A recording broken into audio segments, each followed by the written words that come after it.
CryptoZoo.co. I am so excited about this project. It's so fun. It's a really fun game that makes you money.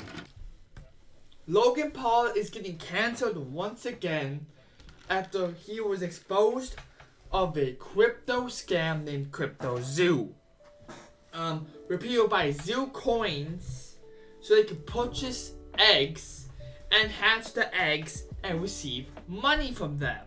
Well, it turns out that people who bought these zoo coins and purchased eggs couldn't hatch the eggs and couldn't even get money back from the game. So I acquired a bunch of eggs, and I actually want to play the game. I didn't acquire the eggs with the intent of keeping them. I actually wanted to hatch them and see what I got out of them and play in this ecosystem that's been advertised or whatever, right?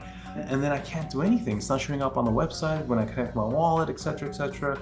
So I'm a little baffled. I'm like, I must be doing something wrong. So I open up a support ticket. with CryptoZoo, and Ben Roth is actually the person answering my support ticket. Oh yeah, no, it's down for the moment, but we're working on it.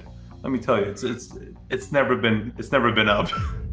Basically means when you bought the zoo coins and bought an egg with the intent of hatching the eggs, you couldn't even hatch the eggs to show you a stupid animal. You just showed a picture of an egg and you couldn't even hatch it.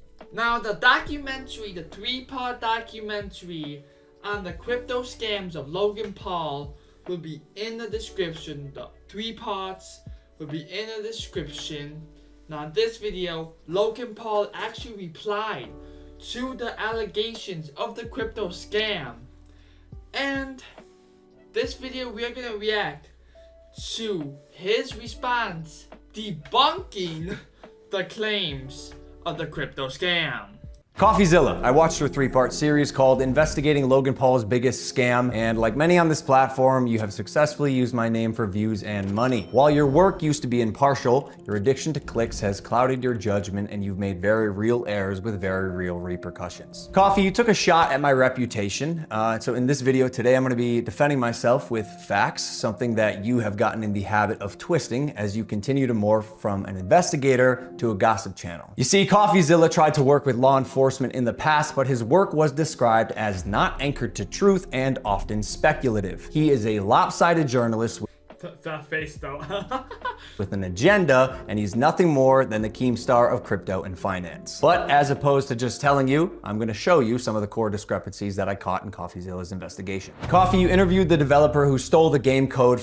I don't think now a lot of people are on Logan Paul's side, because his video has about 250,000 dislikes and around 70,000 likes. So I think a lot of people are on Coffeezilla's side than Logan Paul, the crypto scammer side. I'm gonna be honest. You interviewed the developer who stole the game code, fled to Switzerland, and held it hostage for $1 million. Well, his name is Zach Kelling. Surely, as the internet detective that you proclaim to be, you would know that he spent time in prison for multiple felonies, one for aggravated robbery, armed robbery at a liquor store, and the other for, surprise, obstructing the legal process. I can see why you kept him anonymous. Who we'll be calling Z here. I guess among many things, it doesn't surprise me that he lied about having 30 engineers and a $50,000 a week burn rate. On my end, I have 30 engineers. I'm burning $50,000 a week. Which, side note, is how this delusionist landed on the $1 million code ransom, but it turns out he only had 3 engineers. Wouldn't someone with journalistic integrity know their credible source had not only an agenda, but a fondness for orange jumpsuits? Or did you just hear what you wanted to hear and moved on? Because even if you're lying to yourself, Steven, you still have to believe it. And I know what you're thinking. What type of idiot would work with an unsavory individual like Zach Kelling?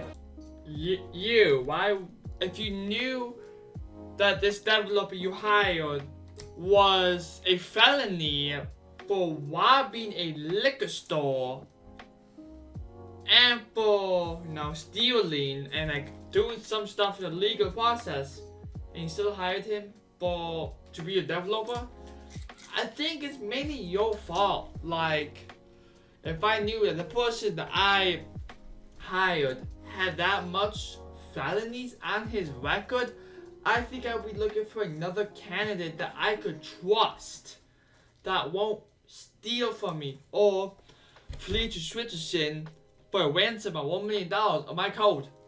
I would look for another candidate.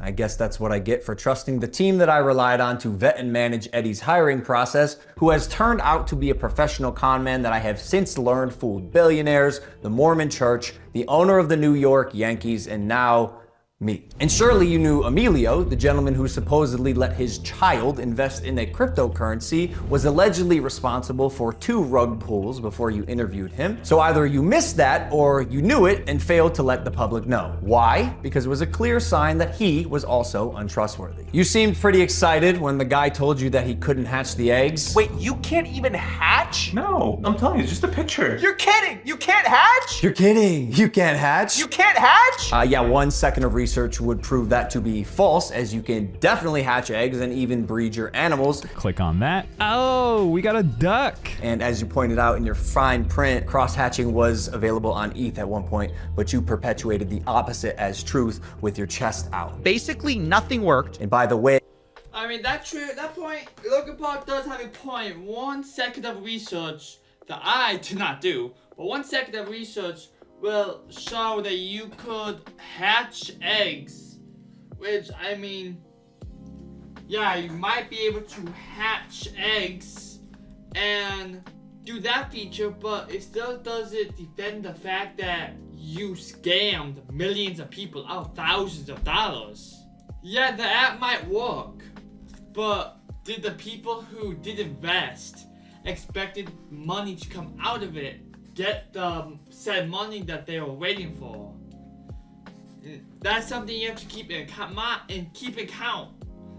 You got canceled for scamming, not for releasing a broken app that didn't work.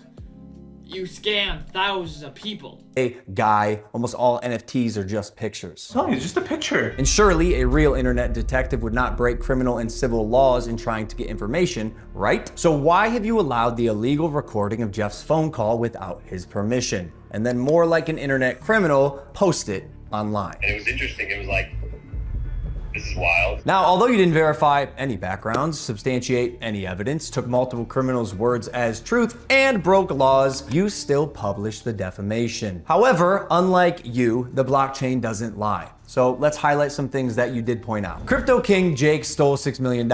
True or not, we had already removed him from the team when we realized he was a bad actor and his motives were purely financial. Conman Eddie, lead developer, stole $1.7 million. True or not, when we learned he was a bad actor as well, he was immediately removed from the team. While myself and Jeff sold nothing and made nothing as verified through investigation and the blockchain. Jeff, Logan's manager, to my knowledge, never sold.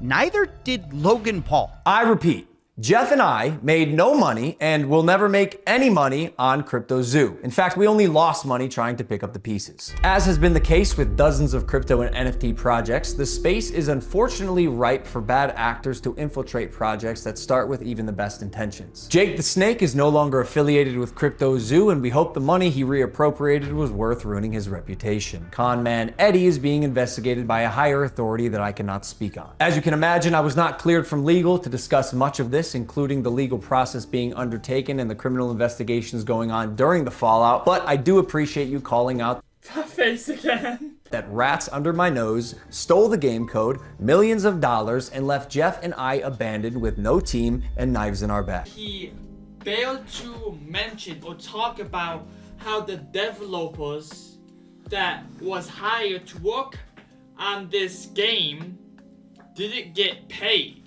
But even after 12 months of work, you've still managed to overlook one crucial piece of information. See, even though I've said it's coming so many times, you've assumed that CryptoZoo isn't being made. Who are you to decide when the development timeline ends? I got everything stolen from me and our community, stopped promoting publicly as soon as I knew the extent of the internal issues, took all of the heat on social, and you still published a defamatory hit piece fully knowing I was innocent just so you could enrich yourself in your $10 million studio. Sharp, but deeply unethical, dangerously misleading, and illegal. I suggest you use the money you got from pumping your Patreon to hire a good lawyer. You're gonna need it. And maybe we could have talked about this if you had reached out to me personally. I watched a 3-part series on this, and he tried, but you blocked him. How could he get into contact with you if he was blocked by you? It doesn't really make sense. You blocked him, and then get mad at him for not reaching out to you to go talk to you, when he tried to reach out to you to talk to you, but you blocked him, so he reached out to your second best thing, your manager. It doesn't quite make sense, Logan. Not my manager, Jeff, who is not me, Steven, but the first time you did was on Christmas Eve after you released your series so you could rely on false statements and unreliable people used recklessly. The subject line was third request for comment. Yeah, not quite. This will be my third time reaching out to you and your team. The first 2 times were through your manager, Jeff.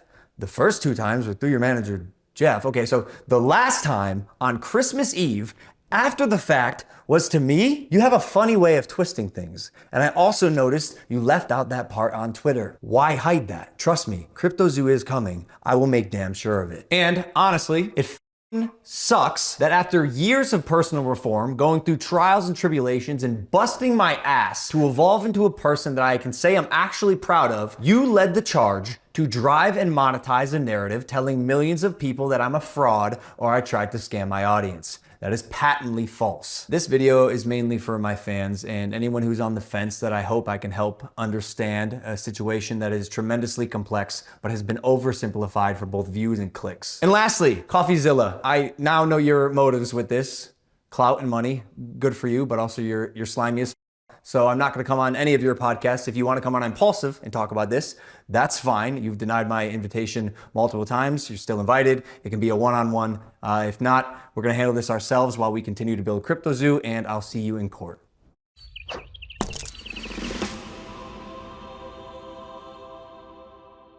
Well, CryptoZoo is apparently still coming this year or next year.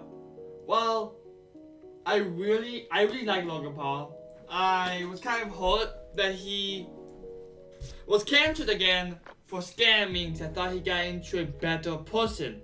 So I really hope that he does prove us all wrong, and we could all apologize to Logan Paul when he releases this CryptoZoo program, this CryptoZoo game, and it does give you money, and it's a nice scam, and we could all apologize to Logan when that happens. But in the meanwhile, Logan Paul isn't a person to trust. So when this CryptoZoo does come out, it probably won't be as popular because he already tarnished his trustworthy reputation. So Logan Paul, I really hope you could get yourself out of this. Anyway guys, I hope you guys enjoyed this video. Comment your thoughts in the comment section. Subscribe for more commentary, and I'll see you guys later.